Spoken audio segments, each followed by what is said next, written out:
Hello everyone, welcome back to another video. Today we're going to start C++ basics and how to start basic stuff in C++. So let's begin by opening up our VS Code. I have selected a folder. You can also select any folder that you want by going from here, open. I'm going to this YouTube folder. I'm opening it up. From here you can create a new file and you can write its name, like I'm going to write vid1.cpp. Now make sure that you don't get any gaps in here or it won't work. Don't try to make any gaps in anywhere between the file name. If you want to make any gap, use underscore. Now we have created a C++ file. Now let's begin. Now you should always remember that for basic stuff and everything, in all this duration we will use hash include IO stream. Now you must remember this. This is the thing that is going to be in top of every C++ code for our stuff, for this whole and most of your learning practice or doing work. This is going to be on top of every program. Hash include iostream in these greater than and less than. The next line, we use many things to make it easy for us to work easily on many things. We will use using name space std. I will tell you later on why I am using namespace std and what is the benefit of this, and then we will use this terminator. Now you will now I want to tell you that int main, think of this as the main function.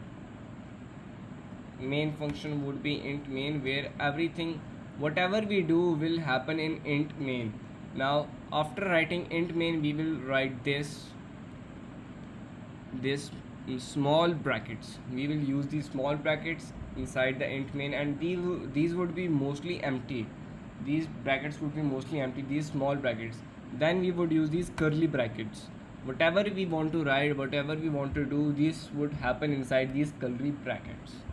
Now let me tell you about basic stuff, like cout is used to display anything. Now as you know, most easy program to run is hello world. Now we can run this program from here, run code, but I prefer to use my shortcut keys, which is control option N. I'm sorry, I forgot to close this. We always have to close our commands and our lines of codes after certain elements that we use. So now let's run it again. We will see that it would always open in this terminal. Here it's showing hello world. This was the output. Now let's do some variables or data types. Int is the type of data type where you store your integers, as integers refers to numbers. Here basic numbers are stored, like now after writing data type, we will write the variable. Here I am naming the variable a.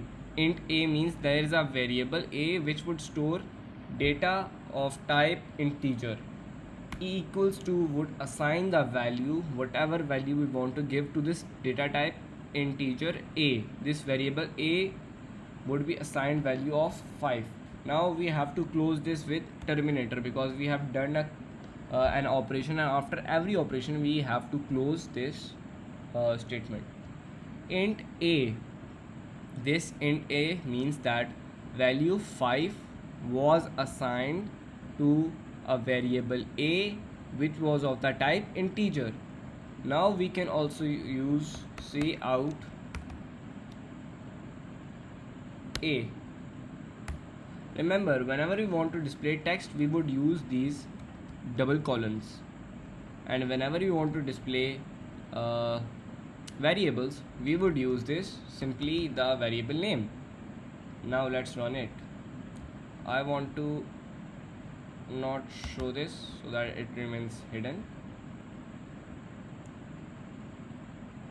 5. The value 5 was given to integer a, which was displayed here. Now always remember this C++ lines line wise from top to bottom. Generally it runs from top to bottom. So first a would be shown, then hello world would be shown. Now there, unless I give any space to it or a new line to it, it would not send this hello world to the new line. We can see this now. 5 hello world, there was no space, no nothing, so it never showed anything.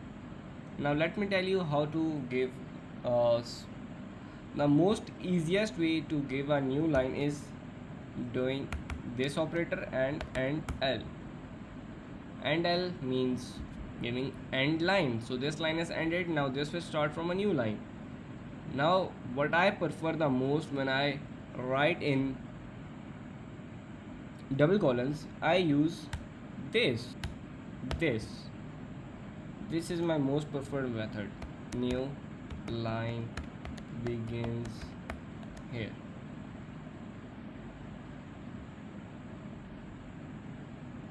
See, that's how we get new lines, by this and this symbol. Now let's see more data types. After int, the one that we would mostly use would be string. String uses how can we say, these lines, these words, these whole sentences are stored in string. Now string, now I'm creating a variable of s which would store this is a string. Now as I told you that we always use sentences or words and stuff in these double columns, same goes for string. We use string in these double columns. Now let's create another data type of type char. Char stores only a single word. Only a single word. There are no spaces in char. So we will create a char b. Now I'm saying it char, it's not just char, it can be pronounced in any way you want. My pronunciation may be wrong, it may be right, I don't know, I haven't done a pronunciation check on it. But now let's create a variable type of char b which stores the value a. Now always remember, char would always have single colon, not double colon, it would have single colon. Another type is float. Float data type is used for numbers that have a decimal point in it, like 54.5. It's generally for a single digit points. We use mostly float for single digit points because it's more precise to single digit numbers.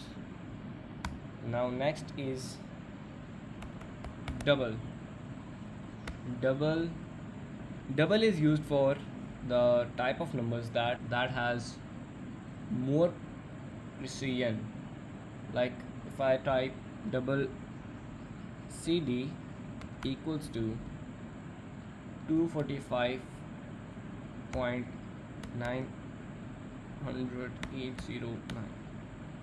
It's used for more precision. Double is the most powerful of all the data types in number precision. Now the last, bool. Bool is used for true or false, 0, or we can use 0 or 1 or bool BC. Bool can be used for 0, or we can use it for 1, or we can use it for true, or we can use it for false. These are the 4 inputs that we can give to bool, but it would always try to print it in number form. Now let's print these all. we have already printed cout A. Now let's print cout. Now after cout we always use this less than symbol, two less than symbol. Next one was S, we get a end line, then we use cout, we make we print out B, we again use and L, then we again make a cout, and now we print F. Now we do and L, then we again make a cout, we make CD and L, then we again make a cout, we use PC and L. Now let's print all of this.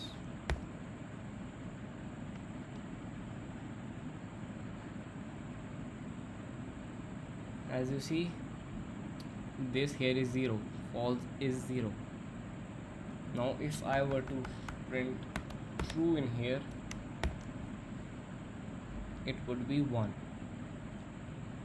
Now last thing that I want to show you is how to get input from anything. Now let's do cout.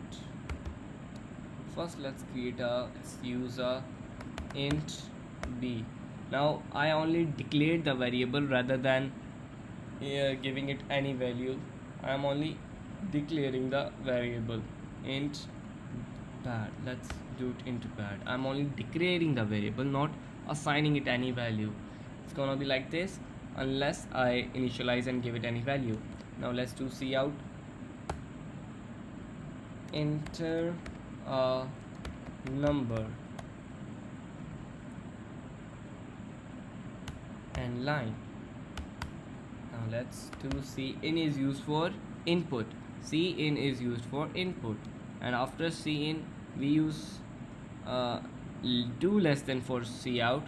We can use do greater than for cin. Now here after that we create the variable. The variable would be bad here. Now this is my most preferred way. Many other people use different ways for that, but this is my most preferred way. Cin bad. It would, the value that we gave when it asks for the value in terminal would be stored in cin bad. And now let's cout bad. Let's see what happens here.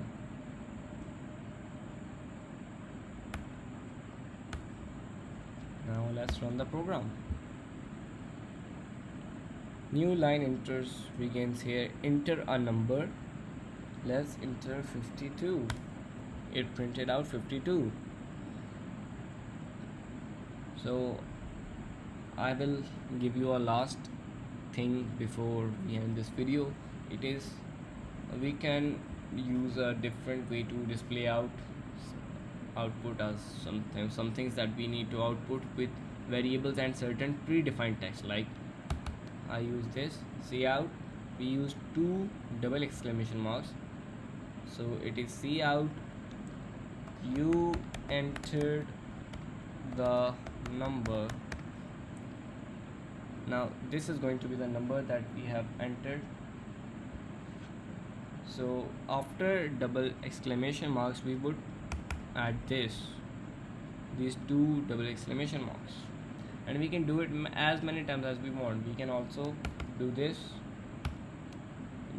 and say you entered the number.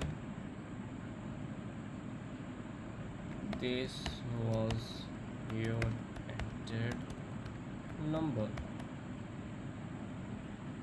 Now let's run it for the last time. New line begins here. Enter a number 56. You entered the number 56. This was the number you entered. Number. So I guess that's it for today. We will meet next time. Take care.